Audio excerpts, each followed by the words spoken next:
Next, I invite Prasanna, Venkatesh, RAMESH to speak on my unfiltered ocular journey, timeless grit, self-discovery, and a joy voyage. At the outset, I would like to thank Natarajan sir, who has been part of my journey as well in 2021, when I had an innovation and approach sir. And this is going to be more of a young ophthalmologist journey into the field of innovation. And I'm still learning as we speak. Can I have the view here as the mirror image view? Yeah, the view in the screen. Thank you. So I am into innovations, and this is going to be my journey on innovations and how I started my own startup as well. And sir, I have also taken my ICO exams, both advanced ones as well as they had a ICO glaucoma subspecialty exams when we started last time, at least in 2019. So I'm very grateful to share this podium with such doyences in the field of ophthalmology. For me, my journey started in 2015, or rather 2010, and I was more keen into these advanced innovations of science fiction movies, which I always tend to celebrate in my mind in a very cognitive way. And these are some of the movies which really inspired me. And I'm a millennial, and this was one of my photographs which I edited in the year 2009, 2008, when there was not much of editing softwares. I had to sit and edit. I wanted only my shirt to be green in color. So I was more of a filmmaking guy when I was in my undergraduate days. That is the red guy, red shirt guy is me, where you can see, can I have a pointer? So I was into a lot of photography, videography, and this was one of my movies, After Effects, that I made. So I was into a lot of video editing from 2008 when these technology was not available in our country. And even the small dots that you are seeing in this particular screen, it was actually made by myself. So it had different layers, and these were some of the things that I started my journey in 2010, and this was my film which I was a teenager at that time. I wanted to make this videography into vision, and that is when I started applying the same in ophthalmology, because you have to get serious, right? So I started learning these tools when I was an undergraduate student, and these are some of my award-winning images that I participated in the ASCRS. You can see we specialize in every imaging that you can see, be it gonio, microscopic, or holograms, or even this is one image that I always very fond of. It's a monochromatic fundus photograph of an FFA of a normal disc. And this is a Decimens membrane detachment that you can see. This was one of the images, After Effects category. A patient's pupil was converted into a flower. This was a fibrin membrane. So you can see there was no end to creativity. I started applying my creativity into the field of ophthalmology and started giving it layers. You can see this one particular image here, MMC bleb was taken in diffuse cobalt blue filter, and then you can see it in ASOCT and Scheimpflug imaging. So, and again, if you are going to see a pseudo bleb, the septae of all the annotation. So I started bringing my filmmaking thing that I learned, which my parents were very afraid that I might not take up ophthalmology, sir. But then I had to slowly take the passion for imaging, videographic imaging that for matter. And this image was published in the American Academy of Ophthalmology in the cover image, an Axenfeld-Rieger syndrome. And again, these are some of the photographs that started me into the journey of ophthalmic photography.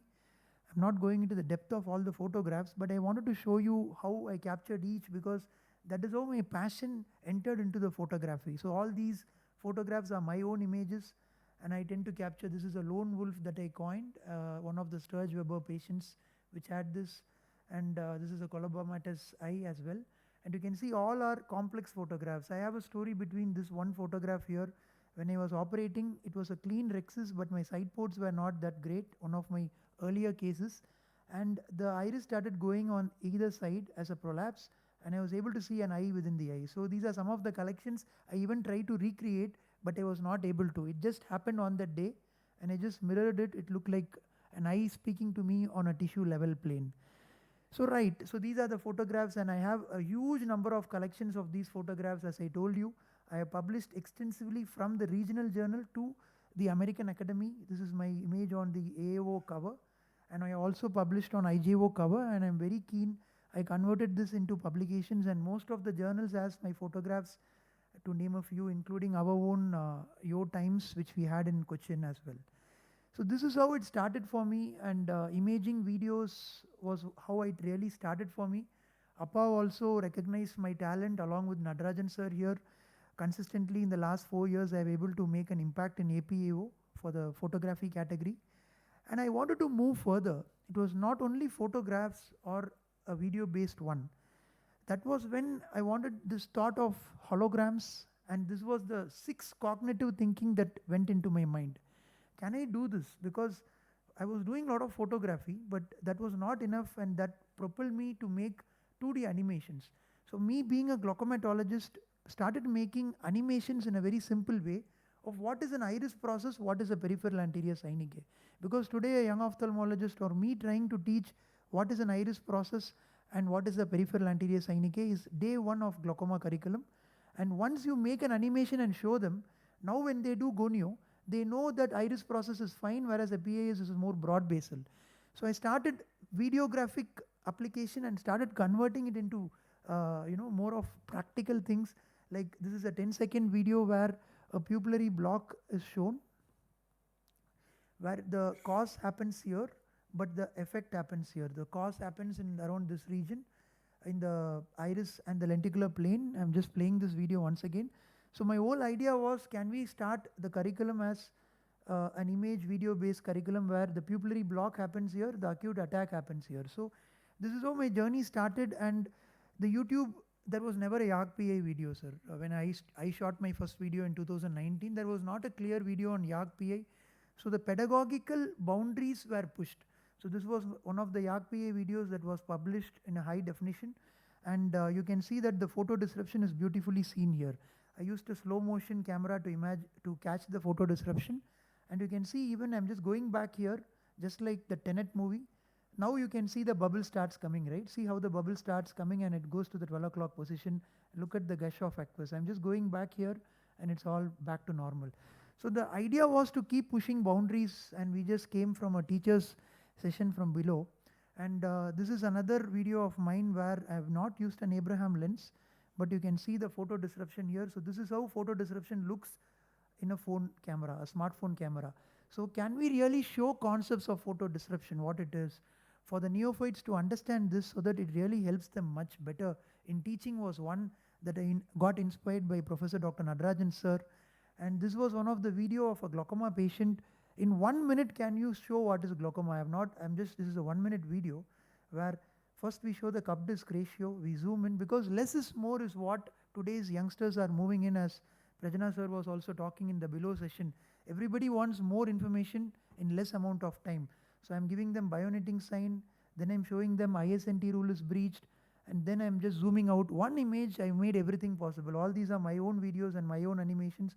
An RNFL defect I've superimposed and showed structure function correlation by showing the same patient's fundus and visual field, putting the OCT on the fundus, reducing the transparency, and showing the RNFL defect and the ganglion cell layer defect. So I've covered 6 points in a single minute for a neophyte who's starting his journey in the field of glaucoma.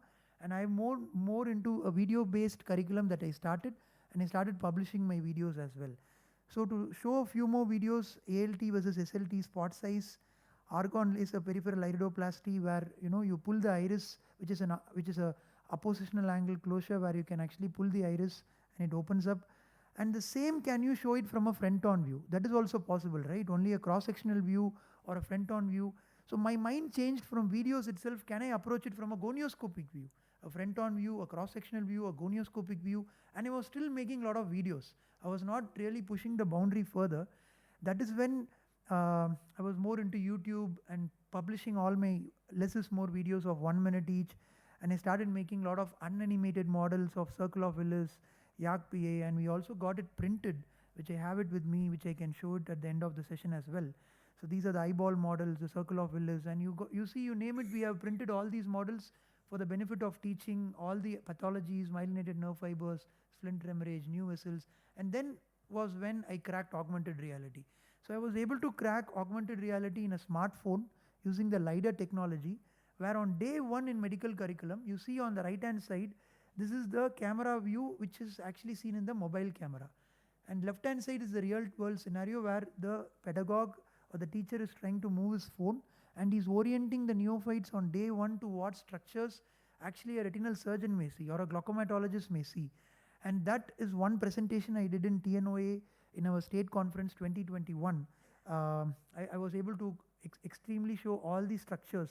And that was when I met Professor Nadarajan sir, who saw this model, he evaluated this, and you can see again, this was one demonstration I did to him in 2021. Even the pathologies, you can choose the filters you want. You can see the beautiful RNFL defect, autofluorescence image or an infrared image, and I also published it. So that was when I met Professor Dr. Nadarajan sir here, and he immediately took me to Bombay. So I was not having a clear aim, and you can see me, I was with a beard at that time also when I met sir in 2021. And he took me to Bombay. He immediately told me, can you come tomorrow or maybe next week? I told sir, I can even come today. And I immediately booked my tickets. I went to Bombay. Sir took me personally to help me see lab, and he gave me the path as to which path I have to go. And I immediately connected him to my team. Some of them are here. Dr. Anugrah is here from my team. And I was able to shadow him the whole day. And then that propelled me to this innovation. I'm very indebted to Nadarajan sir because I was making the holograms, but I was not pushing them beyond a smartphone. Because after this trip which I had in Bombay, I was able to push the boundary, and I cracked the code for a HoloLens where you can simply wear this lens, and I'm just forwarding it for want of time. Maybe, can I take a minute or more extra, sir? Yeah. So you can see that an angle resists the trabeculum meshwork pores. We started pushing the horizons. So you can see the anatomy. This is the maximum anatomy of the angle that you can get on not a 3D plane, but rather on a fourth dimension where you can also touch, examine the case sheet, feel it, and examining the case sheet of a splinter hemorrhage patient here, where on outside you may think he's insane, but actually on the inside he's actually examining a patient on a 3-dimensional or on a 4-dimensional plane. So this I was able to crack after sir took me to help me see lab. I was able to rub shoulders with Doyences, and then that took me into a totally different era of multimodal imaging, low vision rehabilitation with this, and the whole neuro-ophthalmic anatomy, first neuro-ophthalmic anatomy model, we completely made it with this technology, and it is also available. We have, it's an offline app that we have launched for the benefit of students. And this is a whole museum that we have at our workplace in Trichy, where you name it, any anatomical structure, we have made it. And we are slowly pushing it into telemedicine as well. And now slowly we have started incorporating the filters, and then for posterior polar cataract, for example, an hydrodissection or a hydrodelineation, what plane should we do? For a diabetic retinopathy, can we incorporate the OCT slices into it? Because we tend to see it in a video where we scroll the mouse and we see, but can we extrapolate the data from each level that gives the exact precision, and before treatment, after treatment counseling, a striate keratopathy for that matter. So I can name a lot of structures that we have now crossing the boundaries on, AIOS2025, UBM, examining a cataract if you have an anterion which gives exactly every plane of that cataract. And that really pushes the boundaries for even a clinical platform. And this is a recent simulator where we have made it for MIGS, first simulator for MIGS in India, made by myself and my team. So this is just like the Johnny Quest, if anyone of you knows here, you are in the metaverse. I'm just going to take some more time. Yeah. So in the metaverse, you can actually practice this kind of simulative learning made in India, sir, under the guidance of Professor Nadarajan sir, and inspired by a few other stalwarts. So you can see a MIGS aspirant can train MIGS with this headset in a very economical way, and he can go place the stent multiple times and it turns green. This right available where not one time, two time, multiple times you can practice a surgery to refine your skills. So from teaching, we started moving into this. A lot of VR training where currently we are working on vertical chopping versus horizontal chopping, a simple thing. But that is what sir used to tell me when we made the animation for our claw instrument and even for one of the RDs. Can you make something very simple, Prasanna? That is what sir always keeps telling me. And now we are slowly moving into these kind of cognitive tools, what a neophyte wants. And recently we were able to launch the 3D puzzle in India as well. So we printed the circle of Willis. We were able to print the cavernous sinus. We were able to do the complete automobile of the eye, disengagement and engagement. And the last but not least is a subtractive tool that we have made. You can subtract structures that you don't want to see. For example, a neophyte wants to see only the optic nerve and he wants to trace the channel, and then he wants to see the video is not playing here. So basically the last part was adding the subtractive element. So they select what are the structures that they want to see, and they choose what are the structures that they don't want to see, and we are trying to work it on a simulative module as well. I'm sorry for this, but then there is a small technical glitch in this. I'm not able to show this video. It's fine. So to summarize, we have made all these in real images. So that's the USP of these kind of modules that we are currently working on in India, and we are also grateful for leaders like Nadarajan sir, Divakant Mishra sir, the YOSI president, who identifies people like me when I started entering into YOSI, and they help us and guide us doing this, and these QR codes are all available for you to see. And I always feel we need to publish our work. That is again another thing that Professor Dr. Nadarajan sir keeps insisting. You can see the rejections are more than my number of acceptance in the PubMed indexed IGO portal. So we always believe in getting all our work published, and this is one journey of mine which really put me into timeless grit, self-determination, and I can just keep going, but I would like to end with this. So this is what pushed me through, and now I'm also mentoring people. I'm in a small way, I'm trying to do what Professor Dr. Nadarajan sir did to me. And we are also taking our work globally as how we Indians are getting all this technology. We are trying to collaborate with foreign KOLs, and the results are all showing. So thank you once again, sir, for giving this wonderful opportunity. So to network, to meet people, to show these innovations. And I'm very grateful for all the doyens here for this wonderful opportunity. So this is my timeless journey, which really put me. And I would also like to acknowledge my team. So this is a team which I built, where I and my sister, we both are doctors. Again, we have one Dr. Anu with us who's in retina. And these are my team which really works day and night. And we now have our own startup registered. I was a small guy making films with a simple video camera. Now our startup is called the Mahatma Center of Moving Images Private Limited. And we are taking it in a very big scale. And this is holograms that we are trying to push, not only for teaching, counseling, but also for diagnostics and for precision in a cognitive scale. So last point is the leadership point. This helped me again, put me on leadership, where I'm again blessed to be with dynamic leaders here like Divakant sir, Nadarajan sir, where I'm currently the joint secretary for YOSI, and I'm currently also in the APO leadership program, which is graduating on Saturday. So this is my journey. When sir asked me to talk about my journey, I told sir, I'm quite young to talk about my journey, but he told me you talk about your innovations, and I want to show what is that, how you started doing it. So it was always an image, which was always science fiction. When I saw the Avengers movie in 2010 with Iron Man doing all his Java stuff, I really wanted to do it, but I didn't think I was able to do. But science fiction is not more a science fiction, it's a science-based reality. And I'd like to thank Nadarajan sir, because the 2021, when he found a person from Trichy is a tier 2, tier 3 city, and he took me to Mumbai, and that really paved the way for a lot of this.